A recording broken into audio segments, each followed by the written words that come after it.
بسم اللہ الرحمن الرحیم۔ آداب عرض، میں ہوں قاضی راشد۔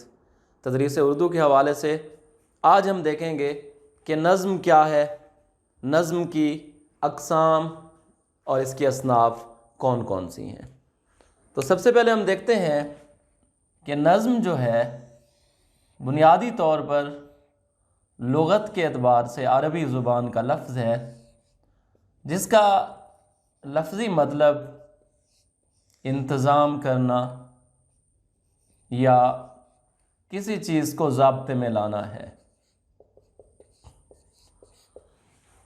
تو لغت کے اعتبار سے یہ معنی اور مفہوم ہوگا، جبکہ اصطلاح میں نظم ایسی تحریر جس میں وزن اور قافیہ کا انتظام کیا جائے۔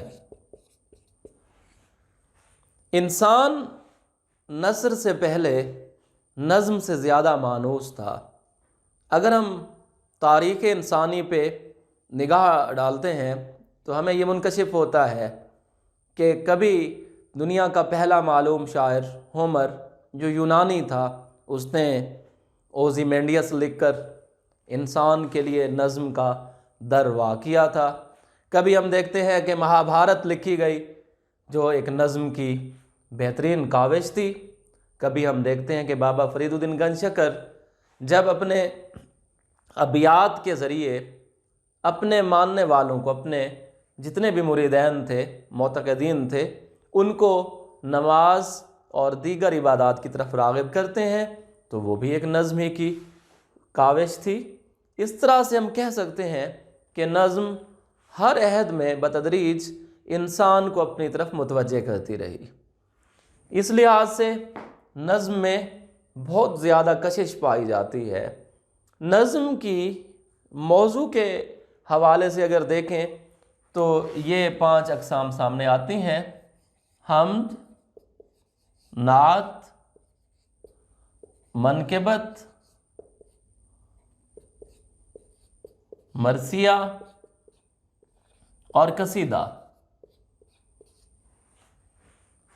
حمد جو ہے خدائے بزرگ و برتر کی تعریف میں لکھی گئی نظم کو کہا جاتا ہے، جبکہ نعت میں رسول اللہ صلی اللہ علیہ وسلم کے اوصاف حمیدہ کو، آپ کی سیرت کو بیان کیا جاتا ہے۔ منقبت میں صحابہ کرام اور اہل بیت عظام کی شان اور مدحت بیان کی جاتی ہے۔ مرثیہ نظم کی وہ صنف ہے کہ جس میں بالخصوص حضرت امام حسین رضی اللہ تعالیٰ عنہ کی شہادت کے مراحل کو بیان کرتے ہیں۔ اس کے علاوہ بھی اگر کوئی کسی روحانی یا مذہبی شخصیت کا انتقال یا شہادت ہوئی ہو تو ان کے سوگ اور غم میں لکھی جانے والی نظم کو بھی مرثیہ ہی کہتے ہیں، جبکہ قصیدہ اولیاء کرام کے جتنے بھی احوال ہیں، اولیاء کرام کے جتنے بھی مراتب ہیں، ان کو جب بیان کیا جائے گا تو جو نظم کی ہم صنف یا قسم اختیار کریں گے وہ قصیدہ کہلائے گی۔ اس کے بعد ہم دیکھتے ہیں کہ نظم جو ہے وہ حیت کے لحاظ سے کتنے حصوں میں تقسیم کی گئی ہے۔ اس میں سب سے پہلے ہم دیکھتے ہیں کہ ثلاثی واضح ہو رہا ہے کہ یہ عربی کے لفظ ثالث سے نکلی ہے، یعنی 3 مصروں والی نظم۔ اس کی اگر ہم پیٹرنائز کریں اس کو تو اس کی شکل یہ اس طرح سے آئے گی، اور یہ جاپانی صنف ہائیکو کے قریب ہے۔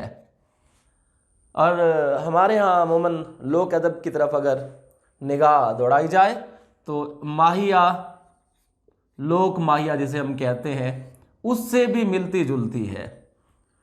اور جیسے دیکھیں، مجھے ایک پنجابی کا ماہیہ یاد آ رہا ہے کہ کوئی پنچر ٹائر ہوئے، ہر ویلے دعا منگا، شالا سجنا دی خیر ہوئے۔ اب دیکھیں اس کا پیٹرن دیکھیے، یا اسی طرح آپ دیکھیں سرائکی میں اس کا نام سرائیکو رکھا گیا ہے، ہائیکو کی طرز پہ سرائیکو، یعنی اس میں پہلا اور آخری مصرع ہم وزن ہوتے ہیں، جبکہ جو وسطی مصرع ہوتا ہے وہ طوالت پر مبنی ہے۔ ثلاثی کے بعد